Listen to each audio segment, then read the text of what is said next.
చేయించానండి, నేను స్వామికి వెండి కిరీటం చేయించాడండి. ఎక్కడదండి మనకి? ఎక్కడి నుంచి వచ్చినాయి?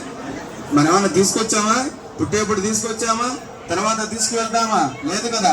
ఆయన సృష్టించిన దాంట్లో ఆయన మనకి యోగ్యత ఇవ్వబట్టి మన చేత ఆయన ఇప్పించుకుంటున్నాడు. అటువంటి విశేషమైన ఈ యొక్క సేవని వీరి చేత చేయిస్తూ మనందరికీ కూడా భాగ్యాన్ని కలిగిస్తున్నాడు. కాబట్టి దయచేసి అందరూ కూడా మనసులో ప్రశాంతంగా రామాయ నమః పుష్పాభిషేకం జరుగుతుంది. కాబట్టి ఇవన్నీ కూడా దృష్టిలో పెట్టుకుని దయచేసి దయచేసి దయచేసి మాట్లాడకుండా యో వాయో రాయతనం వేద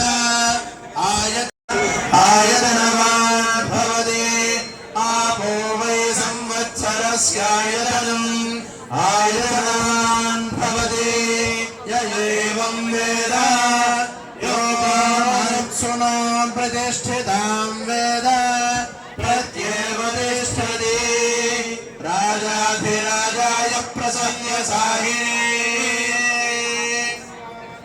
విశ్వశంభవం విశ్వన్నారాయణం దేవమక్షరం పరమం పదం విశ్వతః పరమాన్ నిత్యం విశ్వన్నారాయణం హరిం విశ్వమేవేదం పురుషస్తద్విశ్వముపజీవతి పదిం విశ్వస్యాత్మేశ్వరగుం శాశ్వతగుం శివమచ్యుతం నారాయణం మహాజ్ఞేయం విశ్వాత్మానం పరాయణం నారాయణ పరో జ్యోతిరాత్మన ఆయతనం వేద ఆయతనవాన్